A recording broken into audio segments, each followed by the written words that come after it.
Over the years, as I've set up and broken down tanks, I have ended up with a large amount of extra plants. And what I've just done with them, as you can see here, I have just tossed them into tanks with water. But I want to set up a tank where I can just add all these old plants planted into the ground and also add in fish that I no longer want in any of my display tanks as kind of a retirement home for all my unneeded plants and fish. So that is what I'm going to do in today's video. But first things first, I've got to drain this tank and pull out all the plants that are covered in algae and see what I can actually save to reuse.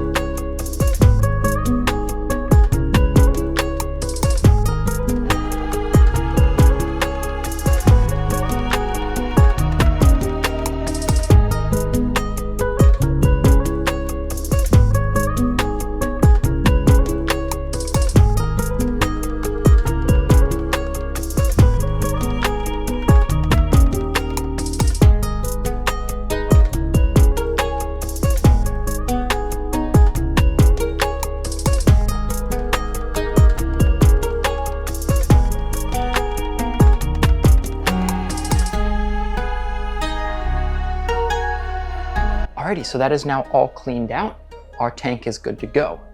And the tank, if I didn't mention, is a 20-gallon tall tank. It is 2 feet long by 1 foot wide and 16 inches tall. Makes it 20 US gallons. I'll pop up the metric measurements on the screen somewhere. But first of all, because we are going to be having a lot of plants in the bottom, and I will be adding to it as I break down more tanks, we are going to need a good substrate system. And for that, we are going to be using these bags filled with aqua soil. And these are little mesh bags, as you can see, and they are full of aqua soil. I'm reusing some of these, and I'm going to use new aqua soil for others. And these are great because, as you can see, the roots of plants can get through and get into the aqua soil, and it keeps the aqua soil separate from your decorative sand, so you can reuse the sand in other projects. Now that we've got our nutrient layer in, we are going to add in our top layer of sand. And for that, we are going to be using play sand.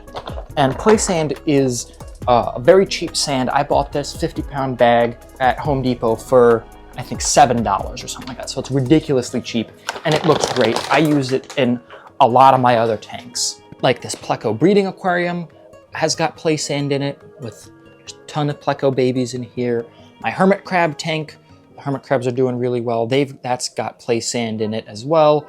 And then other tanks that I've got also have play sand in them as well. So I'm just gonna get a bit in, pretty much just a couple inches, nothing special, doesn't need to be too deep of a layer, just enough so that we can plant into it.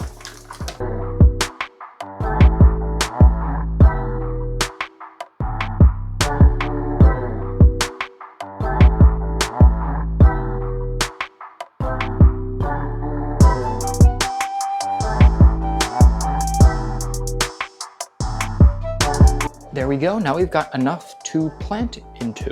Alrighty, so now that all our sand is in, I am going to start planting. And I've got a bunch of plants left over. As you saw, a bunch of plants floating in there, ranging from Java ferns to crypts, to some swords, to stem plants, all that good stuff. So I'm just gonna start planting.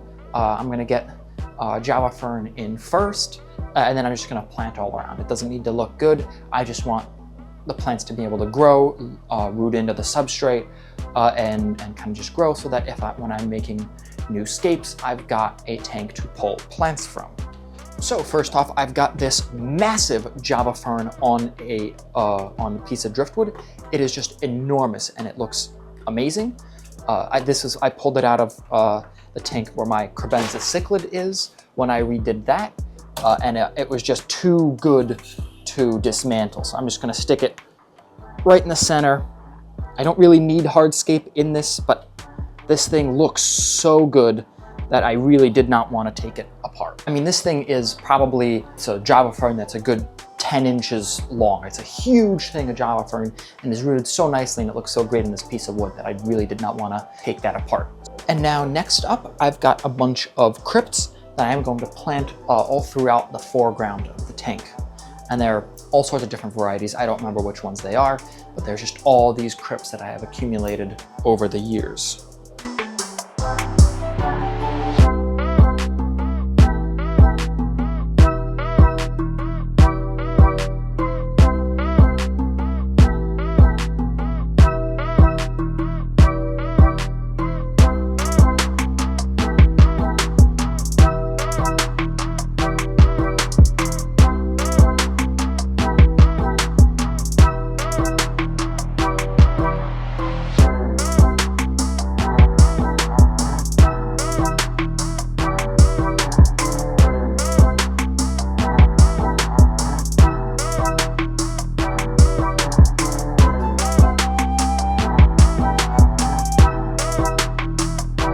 And as you all can probably tell with the sheer number of crypts that I have accumulated, they are some of my favorite plants to use. They are absolutely amazing, and as such, I've accumulated a ton of them.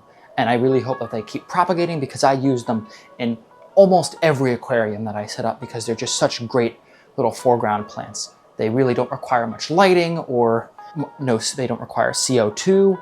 Only thing they require is some nutrients in the substrate, but they're so easy to take care of, even in low light, which is why I love them so much. And they look just absolutely great when they're nice and big and bushy. Now, next up, I've got a bunch of different assorted sword plants that I'm just gonna plant in the background.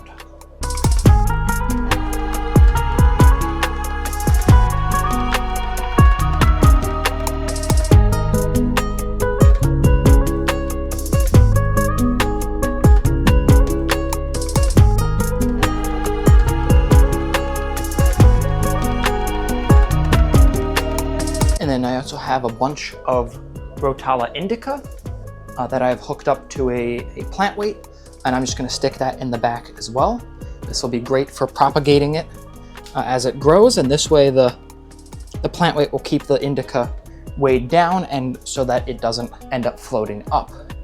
Alrighty, so I've got all the plants that were in there now in, except for some moss that was full of algae that I pulled out and just tossed because who wants algae-filled moss in a tank?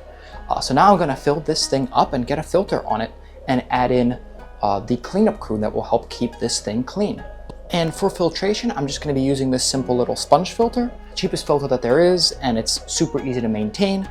So that's just what I'm going to be using to push water around, make sure that there's flow throughout the tank. It's so much cheaper and simpler to set up than a hang on the back filter or a canister filter. And now that the filter's in place, let's get this thing all filled up.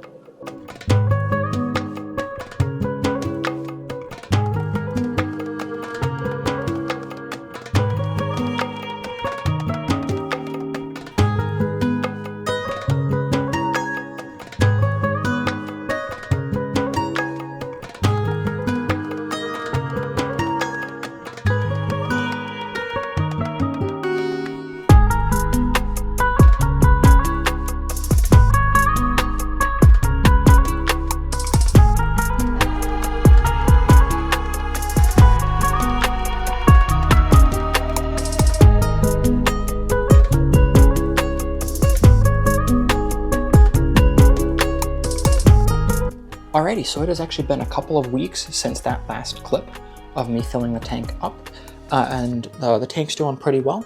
It's going through a little bit of an algae phase, which is fine. It's to be expected, but everything's kind of settling in. I've done a couple of water changes on it, but now I am going to add in one kind of fish, not a showy fish of any sort, but one to kind of help keep this algae down. And that fish is going to come from just below that tank where I have my pleco breeding tank.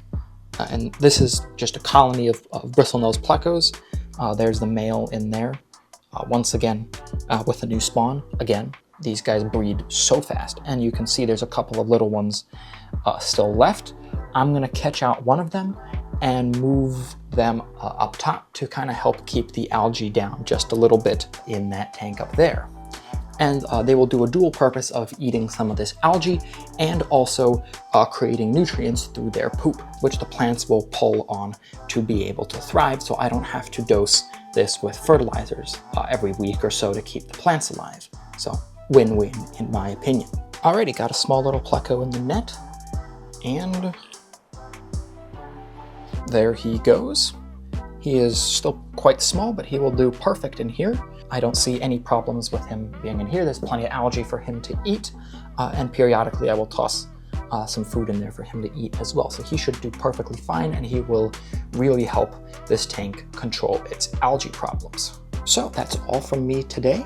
I recommend that if you have a lot of planted tanks and you end up with extra plants, that you set up a tank like this to hold your plants in, because you never know when you might, have fish to put in a tank like this. An extra tank, if you have the space, is always a good idea, and keeping plants alive is very beneficial in the long run, because you save money on plants because you don't have to buy them every time. Like this in here is probably $250 worth of plants right here, just in what I've gotten here, because plants are so expensive.